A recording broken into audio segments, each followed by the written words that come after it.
Pushpa divide talk తో మొదలై క్రమంగా పుంజుకుని సూపర్ డూపర్ హిట్ ని దాటి పాన్ ఇండియా మూవీగా 400 కోట్లని కొల్లగొట్టిన విషయం తెలిసిందే.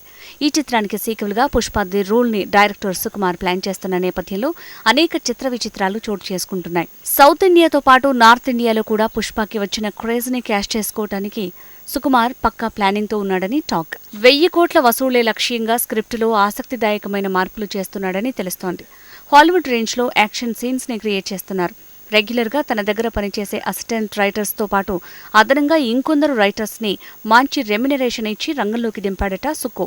Action, unique thoughts, high drama, Shankar gentleman range లో ఉండాలని వారికి సూచించాడని తెలుస్తోంది. ఇతర భాషల నుంచి కూడా రైటర్స్ ని పిలిపించి నావెల్టీగా ఉండేలా స్క్రీన్ ప్లే రాయిస్తున్నాడట. హీరో విలన్స్ మధ్య నువ్వా నేనా అనే రీతిలో ఛాలెంజింగ్ సీన్స్ ని క్రియేట్ చేస్తూ విజయ్ సేతుపతిని కూడా విలన్ గా ప్రవేశపెడుతున్నారని తెలుస్తోంది. పుష్ప 2ని బ్లాక్ బస్టర్ గా తీర్చిదిద్ది దీనికి ఫ్రాంచైజీని కొనసాగించాలని తీవ్రమైన కృషి చేస్తున్నాడట సుకుమార్.